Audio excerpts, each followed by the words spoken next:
27. Who was, of course, National Security Advisor to President Richard Nixon when the ROC were kicked out of the UN on the eve of Mr. Nixon's visit to China. There is a story there of great interest told in Dr. Kissinger's eloquent memoirs. I'd like to begin by asking Dr. Hu, how can the United Nations accept your government given that it claims sovereignty over mainland China? Ever since 1991, I think we have been pragmatic enough to announce that we do not at this moment control mainland China. What we're trying to tell the world is that under this one China principle, to which everybody has expressed support, we think that China is at this moment divided. The reality is that there are two parts within that one China, and none of each party exercise jurisdiction over the other. And therefore, we need to be represented in the UN. And the fact that there are divided nations that were represented in the past, obviously in the case of Germany, didn't really impact or create problems for the unification in the end.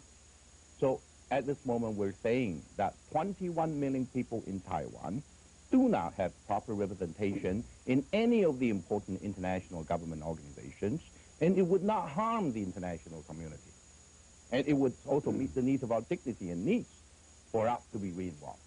Well, before we pursue that question, isn't there this difference between Germany, West Germany, East Germany, and your government and mainland China, which is, theirs was a separation brought on by war, yours by a civil war, so that you have a kind of ambiguity here that the Germany's or the Koreas, for instance, didn't have. Is that not correct? Quite right, sir, because you cannot find two cases exactly the same. Of course, the German cases and the Korean cases would not be the same as our cases. But what I was trying to say is that if people say that we're trying to get in, and then that would perhaps produce two Chinas or permanent separation, that's what I was trying to say. When you have perhaps two entities under the one China principle, that does not necessarily mean it would never be reunified again. That's what I was trying to say. Well, citing the case of Germany. Let me ask Dr. Kisser this question now. In your view, is the question proposed by Dr. Hu something that gets adjudicated with reference to protocol or with reference to politics? I understand Dr. Yu's point of view, and I can understand that a Taiwanese representative of the Republic of Taiwan would hold this point. Republic of China. Republic of China, yes. sorry. Would hold this point of view. I have to look at it from the U.S. point of view. From the U.S. point of view, 4 American presidents of 2 parties have stated that they recognize only one China and that they would do nothing to promote 2 China. This was done even by so conservative a president as President Reagan, President Nixon, President Carter, President Reagan, and President Bush. So I believe that what Mr. Yu is proposing, Mr. Hu is proposing, is something that should be negotiated first between Beijing and Taipei. The United States has absolutely no reason to oppose it.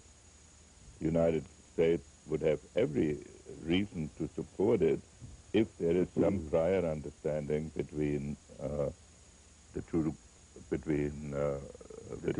governments in China.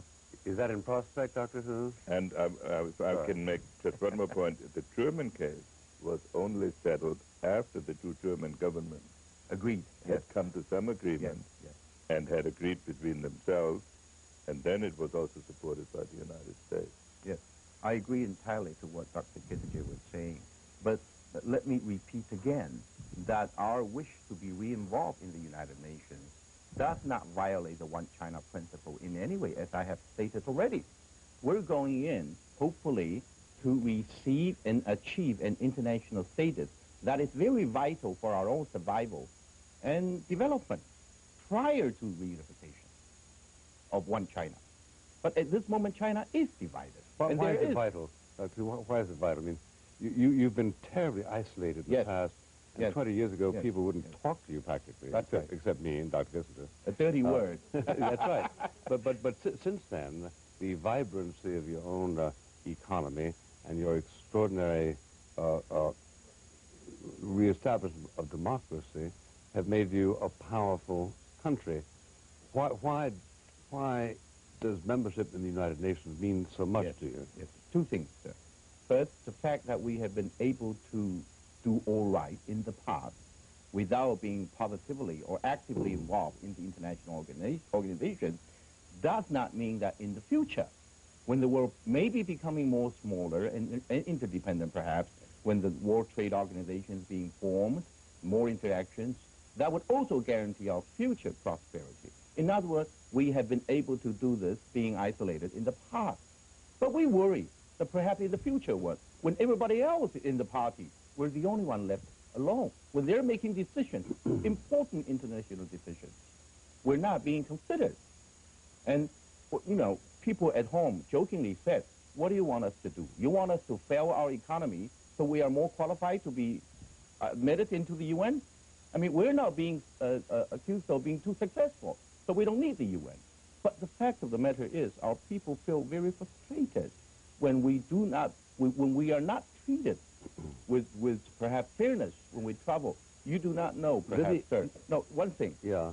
We tried to give $2 million US as an impartial aid to the refugee in Rwanda. And that was turned down because we're not a UN member. You know, how would our people feel? But let me ask Dr. Kissinger this.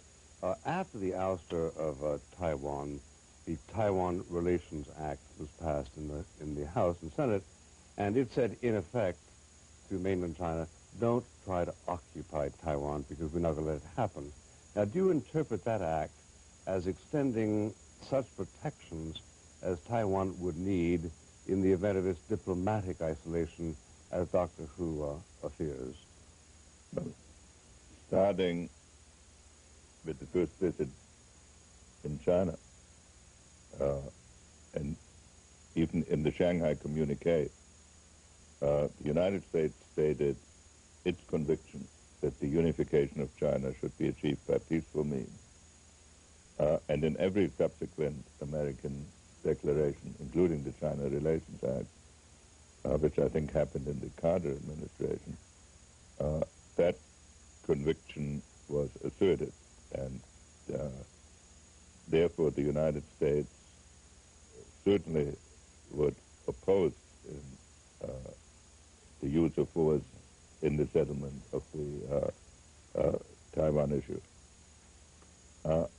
My view is not that China should not be in that Taiwan should not be in the United Nations. My view is that that issue should be faced after some discussions between Beijing and Taipei.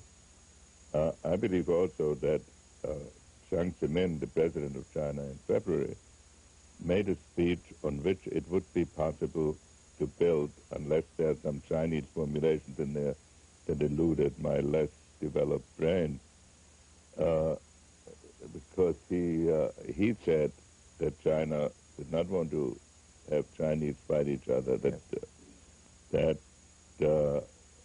Taiwan could have its own diplomatic representation, its own military force, so long as some formula could be found to recognize that there was one China.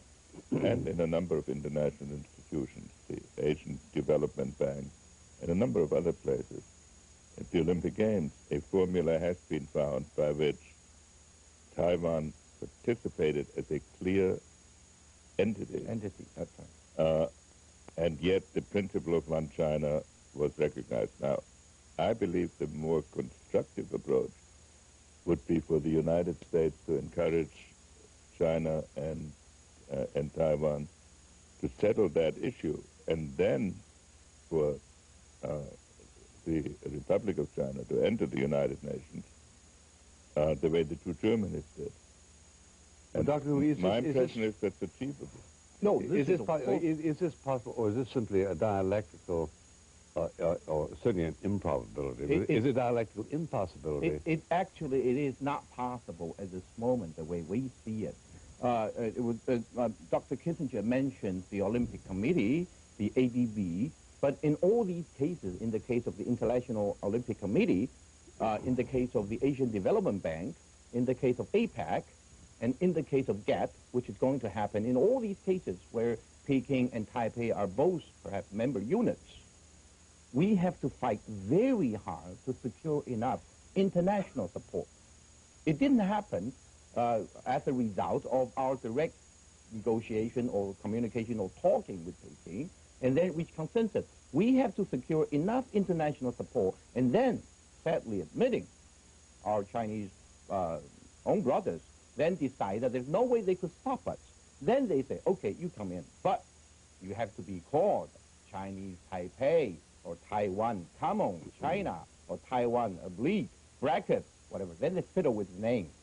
We pragmatically have to accept whatever that was agreed. But it didn't really work when we first start talking to them. This is why we need enough international support, and where there's enough international consensus, then we talk to them. And also, it is not our intention trying to drag everybody in, as it may seem that we're trying to drag the Americans in. No, it's not our intention. What we're trying to do is that, people say they remain neutral. The Chinese should solve this themselves. You should talk to Peking and solve the UN problem. But, all the major countries in the world are supporting Beijing's position. They recognize Beijing. They accept Beijing's UN policy. They don't want us to get in. How do you think we can work? I mean, is that neutrality or is it not neutrality? You got 22 countries that recognize Taiwan and 29 100. now. 29. You've been hard at work. and 100 that recognize Peking. Now, are we talking about the same kind of thing that prevented the restoration of the Bourbon monarchy in France in the 19th century, that they wouldn't permit a particular flag that had Jacobinical traces?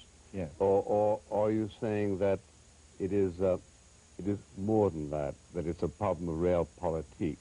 I guess what I'm asking is, if you were to accept a nominalist change in your name for these purposes, would that satisfy you, or would that be simply refused on the grounds of pride? Sir, are we talking about the general thing as a return to the international community, or are we talking about the United Nations as such? Yeah, talk about the UN. Yeah, well, at this moment, we're being very reasonable and modest.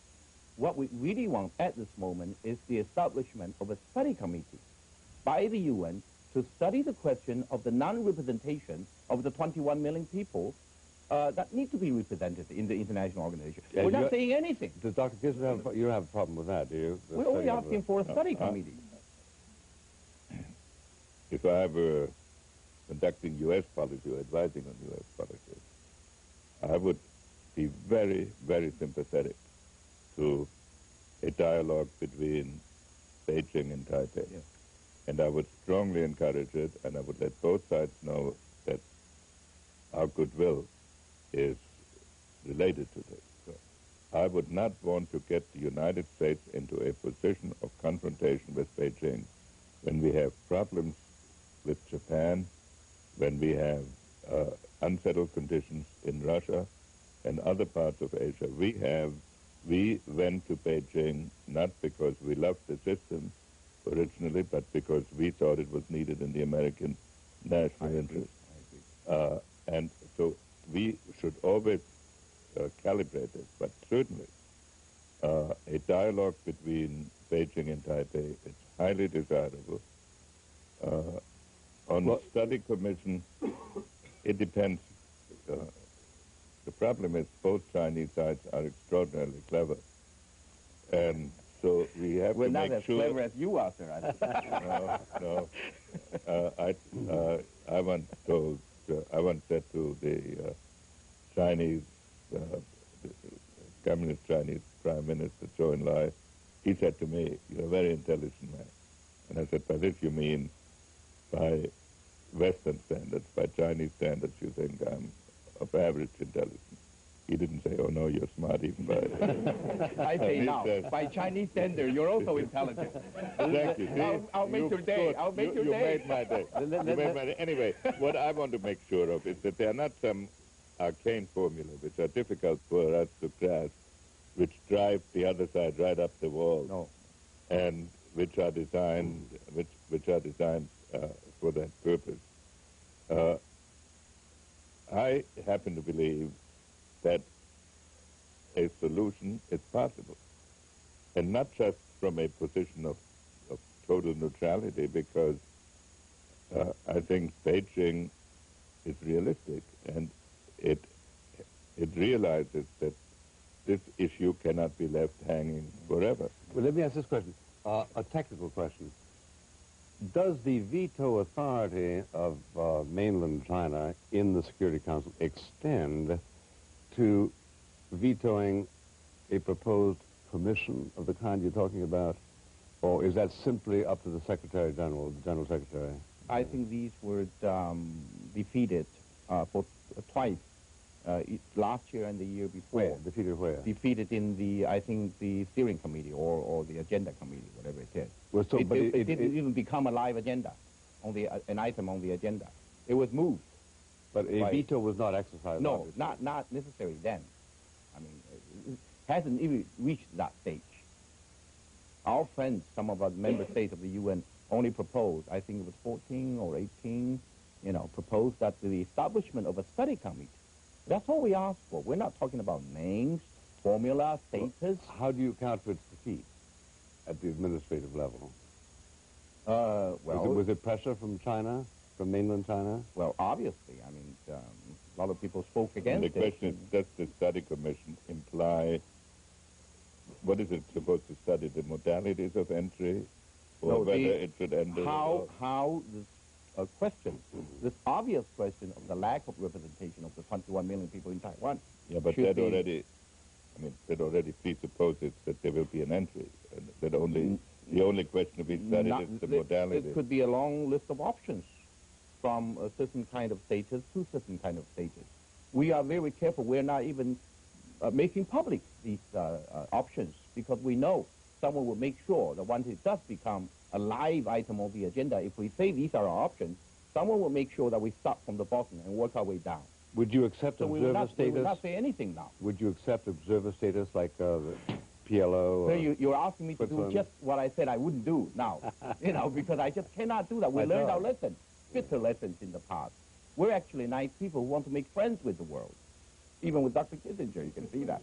And so, I mean, are we asking too much to be just a member of the United Nations, a very important organization? Well, Peking obviously does think you're asking too much.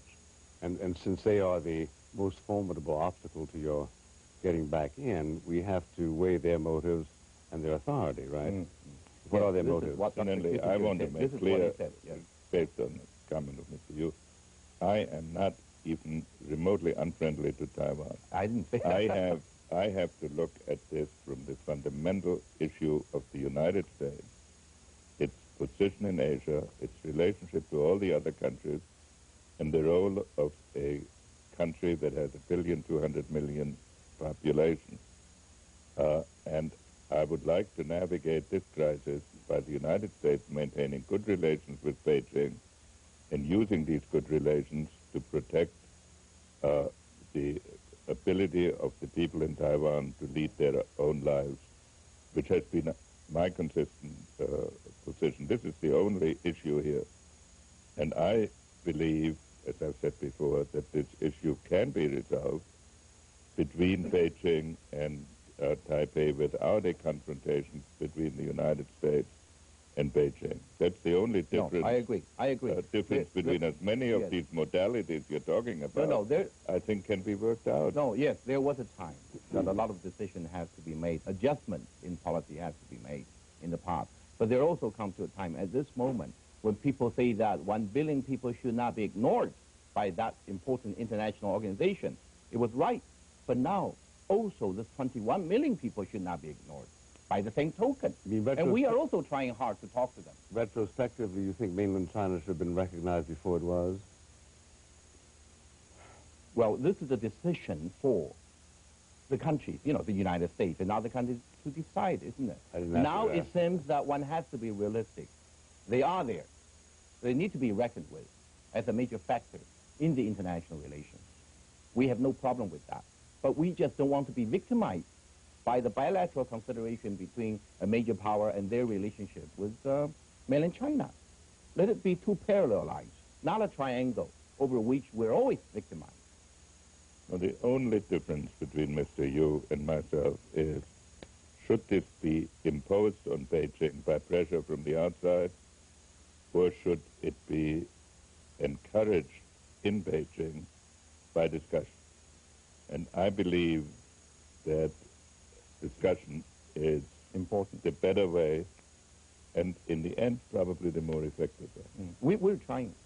I haven't had a chance to explain that we've been trying to talk to the people in mainland China for about 3 years now. Just last week, an important talk was held. We're trying to nourish a better atmosphere. We do not want to be hostile to anybody. There's 21 million people in Taiwan, and we do not want to be confrontational with anybody, even mainland China. We want to have a good relationship. We are, at this moment, #2 largest investors in mainland China. We want to see it change. I say you try, and what happens? They don't return the mail? Or how do they rebuff you? Well, we, at this moment, we think they are not being realistic in the sense that they would never treat us as an equal in any talks. And it is very difficult to move on if you're not even given the basic standing as an equal in any bilateral exchanges. And there are other stalemates, problems, perhaps, that need to be solved. After all, we've been separated for 45 years. Yeah, under whose auspices do you conduct those negotiations with them that you have conducted, having to do, for instance, with permitting Taiwanese to visit mainland China? 6 million people have. If they refuse to talk to you as a result of these obstacles, how do you accomplish talk at that level? Through Switzerland or through Singapore? No. Hong Kong? These were all dealt between Beijing and Taipei directly. No third party was ever involved. And if we're not getting much in return, we just have to try patiently, you know, and go on trying. That's all. If there's no concrete agreement that can be reached, at least you maintain the door open, and let's settle it next time. I think Dr. Gibbs what is the role of Washington in accelerating that communion of forces, of wills? What can President Clinton do to help Taiwan out in approaching Peking to discuss these questions? We are trying to make people in Peking to understand that we do need a proper room in the international community. And if any foreign leaders can help us to also help Peking to understand this, you know, because the fact that they're trying to isolate us in the international community tends to alienate a lot of the people in Taiwan. You know? So, to answer your question, Mr. Butler, it's a very tricky, sensitive point. If we say, how can we help Taiwan out? If we say this to Beijing, there would be no receptivity, whatever, because they look at Taiwan as a province of China, and they don't admit our status in adjudicating the integrity, as they see it, of China. On the other hand, in the context of a strong U.S.-Chinese relationship, in the context of a common assessment of the international situation, 15 seconds. If we explained the necessity of better relations within the Taiwan Strait, I think we would be listened to. And that is the role I think we can I play. have no problem with Thank you, Dr. Hu, Dr. Kissinger. Ladies and gentlemen, we'll be back. Next week on Firing Line, in the second of 4 programs on the Far East, Bill Buckley and his guests, Henry Kissinger and Jason Hugh, discuss relations involving the U.S., Taiwan, and mainland China.